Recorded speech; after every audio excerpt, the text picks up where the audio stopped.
we'll just go home and we'll have makeup sex.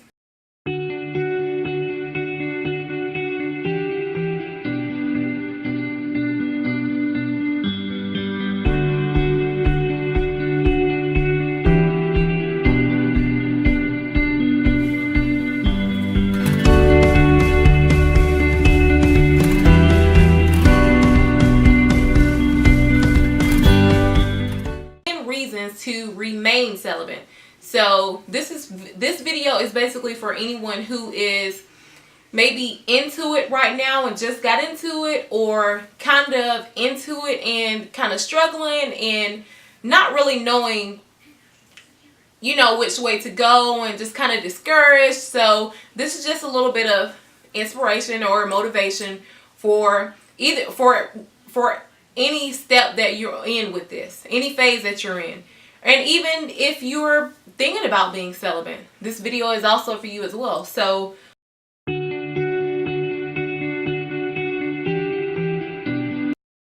I feel that if you are walking with God and your ultimate goal is to, number one, please God, and He's number one in your life, I think that being celibate will definitely satisfy God, and you'll be satisfied as well, knowing that you're pleasing Him.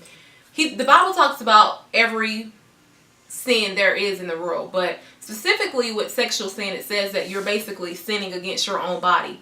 And to me, that speaks volumes to me, because you're actually sinning against your own body when you're committing the sexual sins. Pleases God, that right there speaks volumes.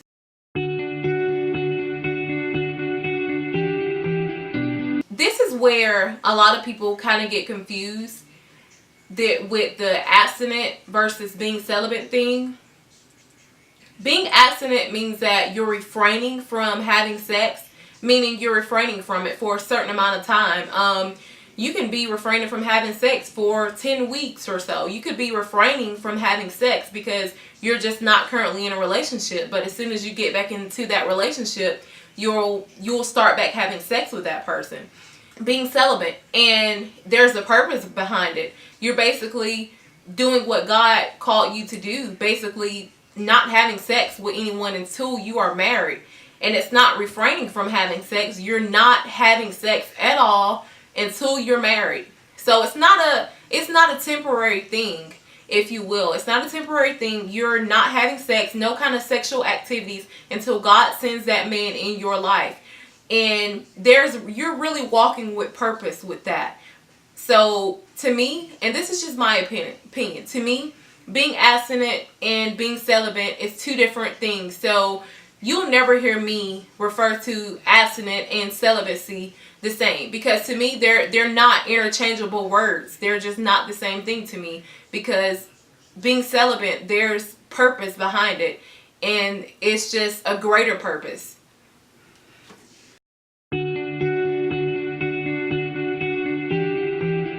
There's nothing like leaving out of a relationship with the guy that you've dated, knowing that he did not get a part of you, and the most important part of you, which is your body, your temple. And as a woman, it just makes you feel good, because, not saying that every woman is out here doing that, but you have women that are out here that are literally having sex with every single guy or every other guy that they encounter, and you just are here doing the right thing and you're not having sex with any guy that you meet. You know, that should just definitely be a confidence booster right there.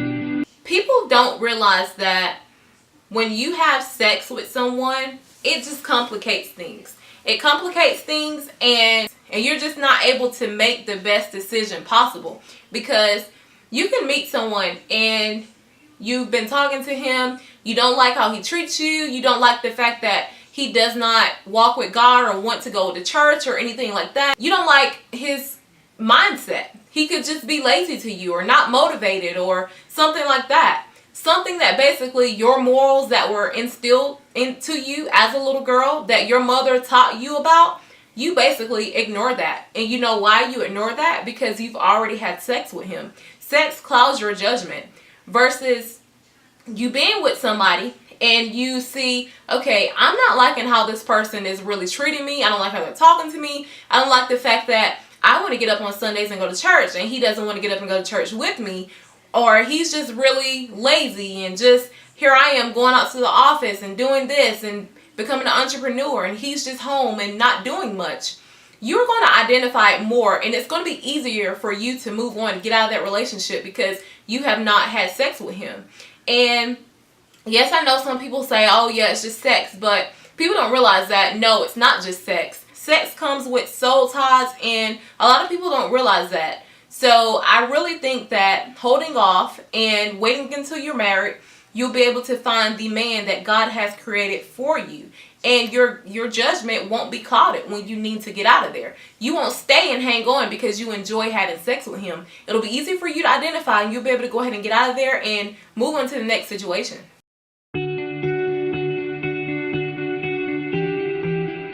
For individuals who are in relationships, being celibate and finding a man or woman that has agreed to be celibate with you, you can actually focus on other things. You can focus on your walk with God. The both of you can. You can pray together. You can read the Bible together. You can travel together. You can just really focus on other things, other aspects of the relationship versus just the sexual part of the relationship.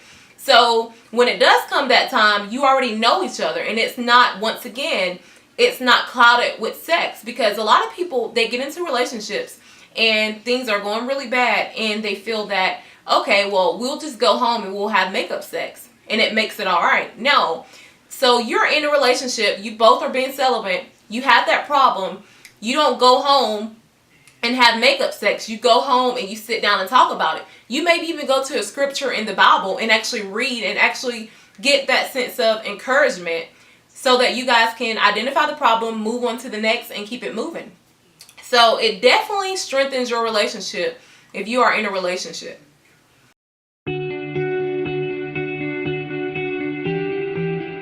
Whether you're single or you're in a relationship, your goals. If you're single, you're able to focus on many other things. Like, you're celibate, the guy knows he's celibate. So even if he comes over to your house, you guys have a specific time that you guys know you don't need to go past. Whether it's 9 o'clock, whether it's 10 o'clock, 8 o'clock, whatever it is, you guys pick a time and say, okay, once it gets 8, you need to be heading home, or I need to be heading home.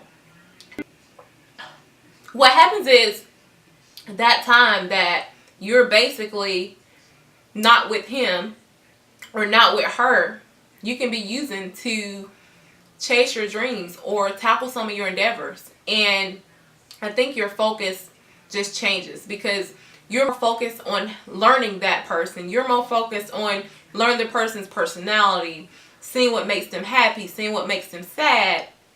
And you're just not focused on pleasing them sexually.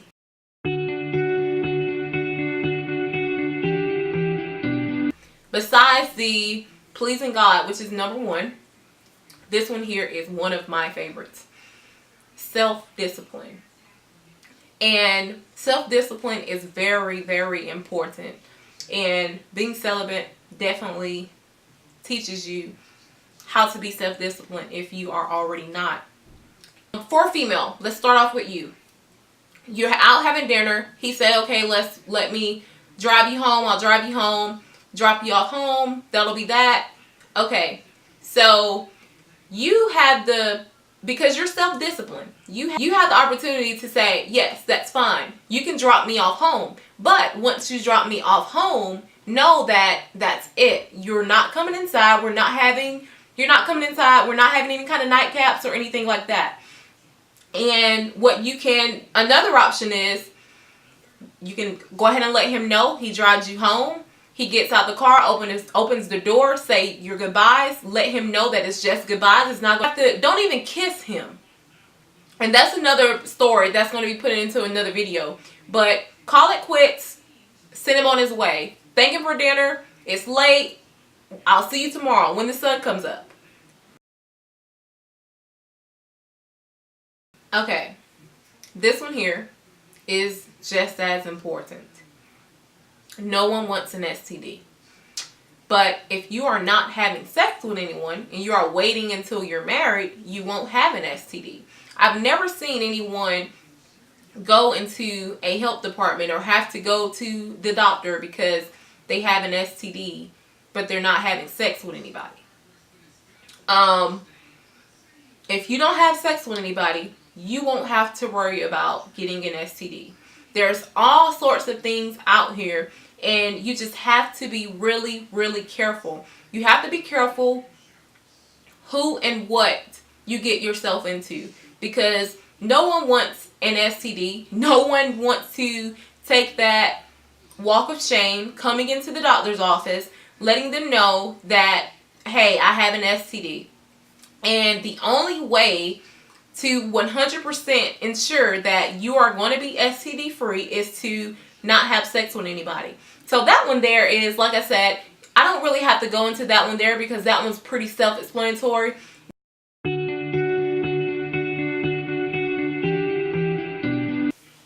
No regrets. So here's the thing.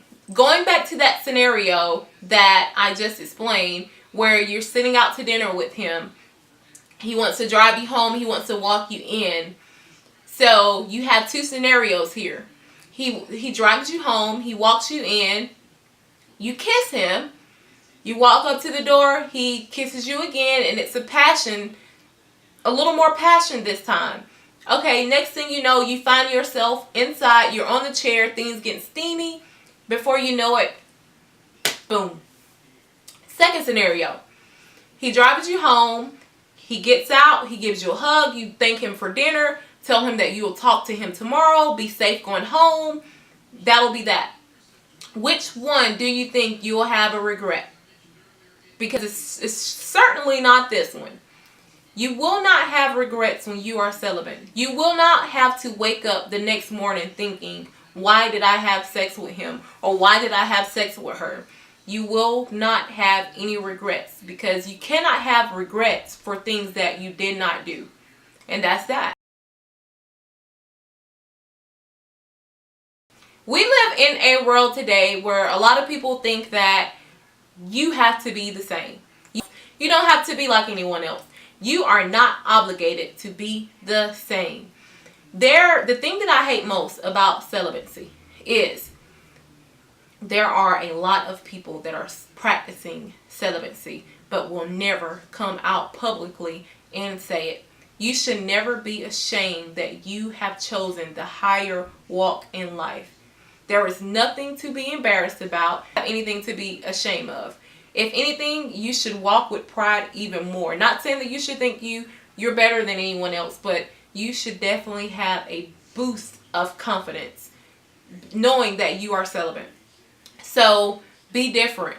And even if some people are celibate, they end up changing their mind because of what friends are saying or what family's going to think. You have to kind of weed out the negativity and the negative individual. You're different, and you're going to be different. You're going to be different, but different is always good.